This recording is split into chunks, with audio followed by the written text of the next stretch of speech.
నమస్తే అందరికీ, welcome to my channel. ఈరోజు నేను కొంచెం వెరైటీగా టమోటా రైస్ చేసి చూపిస్తున్నాను. టమోటా రైస్ అందరూ చేసుకుంటారు. నేనైతే అప్పుడప్పుడు ఎప్పుడైనా ఒకసారి కొబ్బరి ఎక్కువ ఇంట్లో ఉన్నప్పుడు కొబ్బరి పాలు పోసి టమోటా రైస్ చేస్తాను. చాలా టేస్టీగా ఉంటుంది. దీనికోసం 4 టమోటాలు తీసుకున్నాను. బాగా మగ్గి ఉండాలి టమోటాలు. ఒక ఆనియను, కొత్తిమీర, కరివేపాకు, ఒకటి పచ్చిమిర్చి తీసుకున్నాను. ఒకటే ఎందుకు తీసుకున్నానంటే నేను ఒక 2 ఎండుమిర్చి కూడా వేస్తాను, కొద్దిగా ఎండు కారం కూడా వేస్తాను కాబట్టి మళ్ళీ కారం ఎక్కువ కాకుండా ఒకే పచ్చిమిర్చి తీసుకున్నాను. రండి ప్రాసెస్లోకి వెళ్దాము. ముందు టమోటాలని పేస్ట్ చేసుకొని వస్తాను.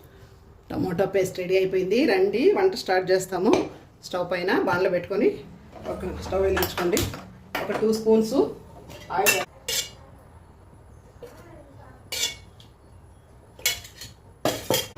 1 స్పూన్ నెయ్యిలో హోల్ గరం మసాలా వేస్తున్నానండి నేను.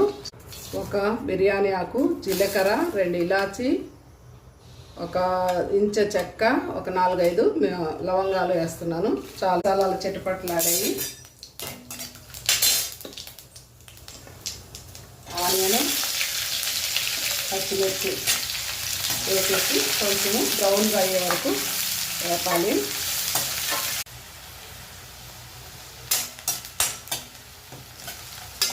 ఉల్లిపాయలు వేగాయి. కొద్దిగా కరివేపాకు, కొంచెము కొత్తిమీర, చిటికెడు పసుపు వేసి బాగా వేపండి.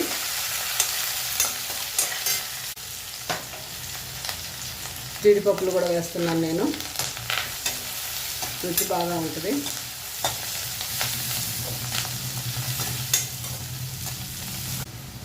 హాఫ్ స్పూను అల్లం వెల్లుల్లి పేస్ట్ కూడా వేసేసాను. బాగా వేపండి దీన్ని. అల్లం వెల్లుల్లి పేస్ట్ పచ్చివాసన పోయే వరకు వేపాలి.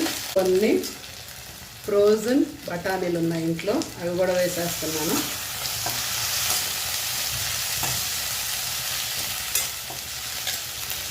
ఈ బఠానీలు ఆప్షనల్ అండి, ఉంటే వేయండి లేకపోతే లేదు. నేనైతే ఇంట్లో ఉన్నాయని వేస్తున్నాను.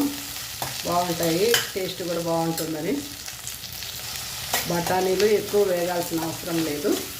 ఇప్పుడు టమోటా ప్యూరీ, మనము రెడీ చేసుకున్న టమోటా ప్యూరీ వేసేసాను. ఇది మాత్రము చాలా బాగా వేగాలి. పచ్చివాసన అంతా పోయి మనం వేసిన ఆయిల్ మొత్తము పైకి తేలే వరకు వేగాలండి. అదే మన రైస్కి టేస్ట్ని ఇస్తుంది. ఒక 2 మినిట్స్ మూత పెట్టి బాగా వేగనిద్దాం. మన టమోటా ప్యూరీ ఉడికిందేమో మూత తీసి చూద్దాం రండి.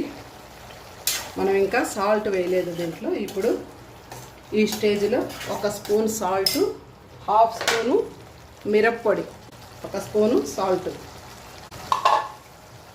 మిరప్పొడి చాలా తక్కువ వేస్తున్నాను. హాఫ్ స్పూన్ కంటే కూడా ఇంకా తక్కువ వేస్తున్నాను. కావాల్సిన వాళ్ళు ఎక్కువ వేసుకోండి. మా పాప కారం తక్కువ తింటుంది. ఎందుకంటే ఆల్రెడీ 1 పచ్చిమిర్చి, 2 ఎండుమిర్చి వేసేస్తున్నాం మనము. ఇంకొంచెం కొత్తిమీర వేసుకోండి.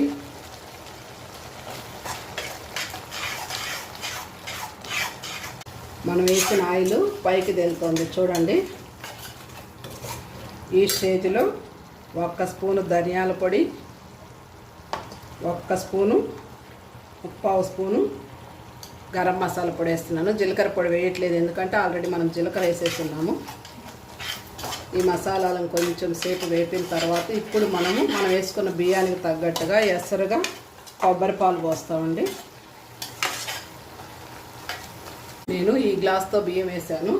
ఈ గ్లాస్తో 1.25 గ్లాస్ మాత్రమే పోస్తాను. ఎందుకంటే ఇవి బాస్మతి రైస్ కాబట్టి. నార్మల్ రైస్ వేసుకుంటే 2 గ్లాసుల వరకు మీరు ఎసరు పోసుకోవచ్చు. నాకు కరెక్ట్గా అన్నీ వచ్చాయి కూడా. కొబ్బరి చిన్న టెంకాయలు కొడితే అన్నీ వచ్చాయి కొబ్బరి పాలు.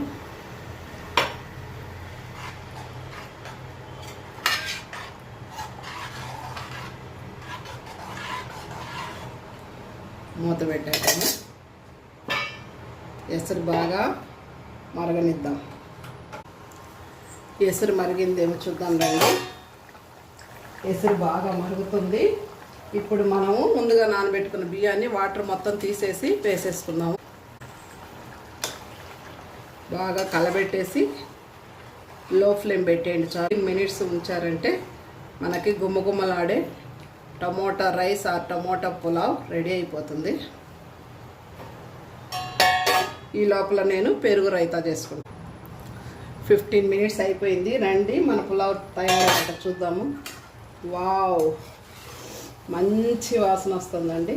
ఇప్పుడు స్టవ్ ఆపేసి ఒక 10 నిమిషాలు అలాగే మూత పెట్టి వదిలేసారంటే ఇది కొంచెం పొడి పొడిగా తయారవుద్ది. స్టవ్ ఆఫ్ చేసేయండి. మన టమోటా పులావ్ వడ్డించుకొని తిందాం రండి. మంచి అరోమా వస్తుంది. మరీ పొడి పొడిగా రాలేదనుకోకండి, ఎందుకంటే కొబ్బరి పాలు పోసాం కదా. కానీ టేస్ట్ అయితే అదిరిపోతుందండి. మీరు ఒకసారి ట్రై చేసుకొని చూడండి. దీనిని మంచి రైతాతో వడ్డించుకొని తిన్నారంటే పెరుగుతోటి అసలు ఇంతకు మించి వేరే టేస్ట్ అవసరం లేదు. మొదటిసారి నా ఛానల్ చూసేవాళ్ళు లైక్ చేయండి, సబ్స్క్రైబ్ చేయండి. ఇంతసేపు నా వీడియో ఓపికగా చూసినందుకు థ్యాంక్ యూ ఆల్. చివరగా తినే ముందు పైన ఒక్క స్పూన్ నెయ్యి వేసుకొని తినండి. టేస్ట్ వేరే లెవెల్.